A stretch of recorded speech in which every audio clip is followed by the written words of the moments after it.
Robservations with Robert, Meyer, Burnett.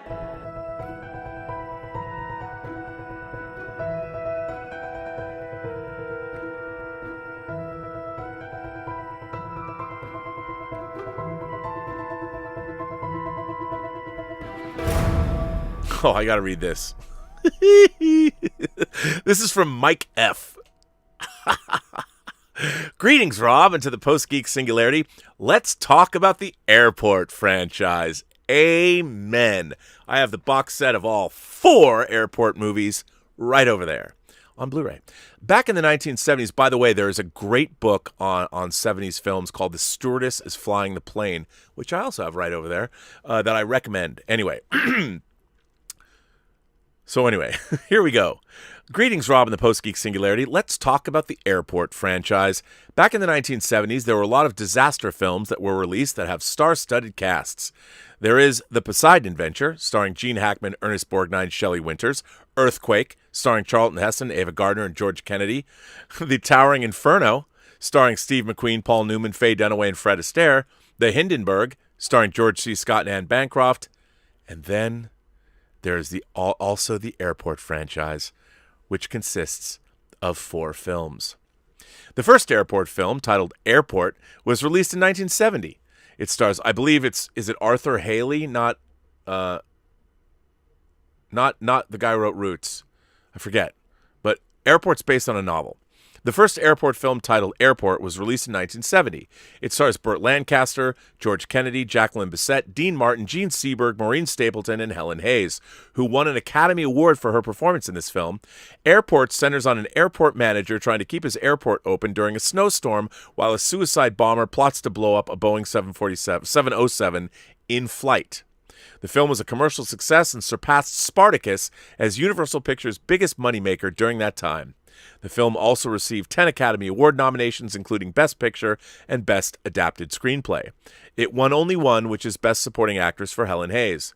If you watch Airport, it's not really a pure disaster film, as the bombing doesn't happen until around the end of the second act. Much of the film is about the lives of the airport workers, flight attendants, pilots, and the passengers. It's more of a dramatic film, if I would categorize it. I kind of like the film, but it's not high art by any means.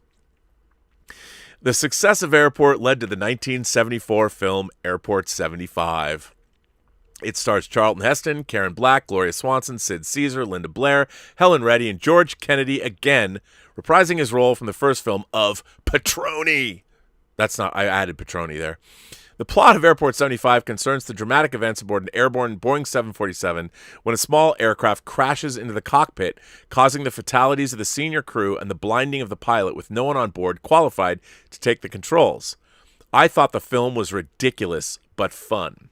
I do have some logic issues that even me, who is not an aviation expert, would know that doesn't make any sense. But I still brought the whole I still bought into the whole shenanigans that were happening. Also, at some point, a nun was singing, which was later parodied on Airplane. We also saw Gloria Swanson in her final film appearance playing herself. It was great to see her, even though most of her scenes were just reacting or saying some anecdotes and one-liners.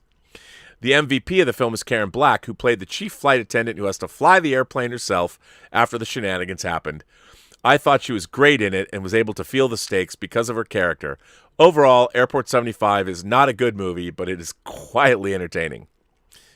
After that is Airport 77, which was released in 1977. It stars Jack Lemmon, James Stewart, Lee Grant, Olivia de Havilland, Christopher Lee, Brenda Vaccaro, and George Kennedy coming back in his role of the franchise once again. Who would have ever thought that George Kennedy as Petroni would have been the star of the Airport shared cinematic universe? The plot concerns a private Boeing 747 packed with VIPs and priceless art that is hijacked before crashing into the ocean in the Bermuda Triangle, prompting the survivors to undertake a desperate struggle for survival. Just like Airport 75, I thought this film is also ridiculous but fun. However, I do also have some logic issues. With a giant aircraft like a Boeing 747 crashing in the ocean, the impact should be bigger. But what happened here is that for some reason, the fuselage remained mostly intact as it submerged underwater. I'm no aviation expert, but I don't think this is possible at all. Come on, man. Totally could happen. But we have to buy it anyway. The MVP here is Jack Lemmon. Even in a not-so-good movie like this, he delivered a wonderful performance, although Lemmon mentioned later on that he regretted accepting to do this film. He was great as the heroic captain. This is why Jack Lemmon is one of the best actors of all time. Even in a film like Airport 77, he managed to shine and overshadow the film itself. Olivia de Havilland was wonderful as well, and I like her scene in the end when she realized that her friend Dorothy died from her wounds. Her performance was terrific. Jimmy Stewart is also here. Except the beginning of the film, he really doesn't do a lot here except reacting and being concerned about the people aboard his plane that crashed. Airport 77 is a potboiler movie, for sure, but there's still some entertainment value to it. And now we come to the end. The fourth and final film of the franchise is The Concorde Airport 79. It stars Alain Delon, Susan Blakely, Robert Wagner, Eddie Albert, Cicely Tyson, and of course, George Kennedy, reprising his role yet again. Here's the plot, per the IMDb.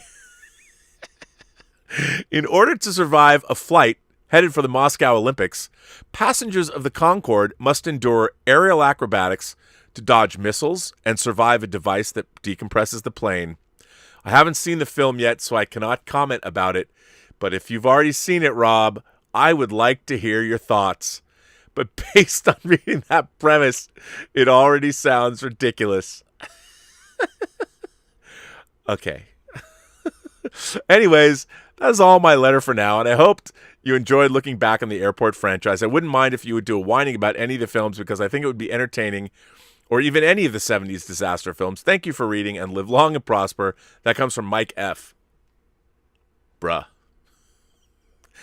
I can't believe you wrote me a letter without seeing the Concorde, Airport 79. The Concorde Airport 79 is absolutely one of the greatest god-awful movies you'll ever see. I kid you not, when you get to the end of the movie, you are going to sit there slack-jawed, gobsmacked, dumbfounded by what you have just watched. Okay, let me just give you, I've said this on the show before. So Alain Delon and George Kennedy Petroni, coming back for a fourth time into the Airport franchise, are in the cockpit of the Concorde. And Sylvia Crystal, who played in the Emmanuelle films, the great softcore epic directed by Just Jockin. If I know, right? That's his name. So Sylvia Crystal, who was Emmanuelle, who everybody had seen, have sex on screen or whatever. Emmanuelle, she comes in like as the head stewardess. This is an actual line. This is an actual exchange from Concorde Airport 79, and this tells you everything you need to know about this movie. So they're talking, Alain Delon, who's this impossibly handsome French actor, and George Kennedy, who is a portly, big bear of a man, an American if ever I met one. And Sylvia Crystal's in the cockpit, and she's like,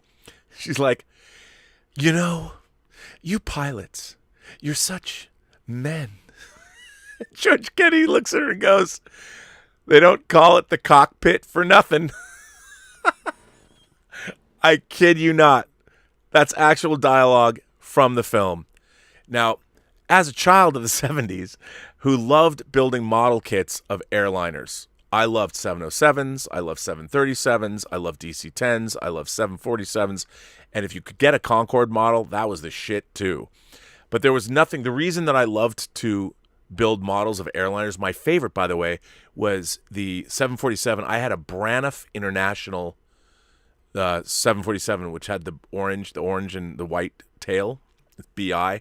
I think, isn't that like at the end of South Park? Is it Braniff? They use Braniff. Braniff International is long gone. But my favorite airliner I ever built was my orange Braniff International 747. Why did I love building airliners? Because of the Airport franchise. I loved the Airport movies. As a kid, what is better than a small Cessna colliding with a 747 in the sky, leaving a giant hole in the 747, and the everyman, in this case Karen Black, has to fly the plane and land it. This was my fantasy. I was like, I want to be on a plane. I'd never flown. When I saw Airport and I saw Airport 75, I had not flown on a plane before. I didn't get to fly on a plane until till later, 75, 76. And I'll tell you this. You're going to love this. The first time I went to Universal Studios in 1976, my grandmother was suffering from terminal cancer, and we didn't know that. My mom's mom. And so in her last leg, she took us on this whirlwind trip to California. We went everywhere, and I got to go to Universal Studios. I went on the tour. And while we were on the tour going around in the tram, this is true story, and you know the movie. They were filming the miniature sequence when the 747, Jimmy Stewart's 747, hits the oil derrick in the ocean as it's coming down and crashes into the Bermuda Triangle. As I got to watch that being filmed as a little kid, it was the coolest fucking thing I had ever seen in my life. They were making Airport 77. I'd seen Airport, and I'd seen Airport 75, and I didn't even know that they were making an Airport 77. How are you going to know that? And I'm on the tram tour, you know, and they're going, and here they're filming Airport 77. I mean, as a young budding imagination connoisseur, I cannot begin to tell you when they, and I, as a model builder, as a kid that was building, I built models my whole life. There was a giant model 747, and it smashes, you know, they had the painted backdrop because it's stormy skies, and it hits the oil. It was perhaps, at that time, the greatest moment of my life. So yes, I love the airport movies. Love them, love them, love them. But I kid you not, you have to write a letter. Even if it's just a few sentences, you've got to write a letter after you watch Airport 79. You have to. Because you're not going to believe it. And watch out for those special effects. Special effects. You're not going to, just please. Keep a notepad and a remote and keep starting and starting. Just, or better yet, you should make a reaction video to the movie while you watch it. I will put it on the channel as its own video. Airport 77, yo. By the way, I highly recommend, if none of you have watched Airport 77, please, the Concorde Airport 79. I like Airport 77, not just because I saw it. It's also the first appearance of a Laserdisc. The MCA, who had bought the Laserdisc technology, they were the first people to put out Laserdiscs. Airport 77 shows a Laserdisc for like the first time. Jimmy Stewart's message to his guests is like it's on a Laserdisc. And Universal had two movies, and this is sort of a grail thing. When they put Airport 77 on TV, they did this a lot. Universal did this a lot. They had like an hour of footage, like a whole subplot about more of the art heist. They did it with that, and they did it with a movie called 2 Minute Warning. Another beautiful, I think Charlton Heston stars in that. I'm telling you, these are the days, man. This is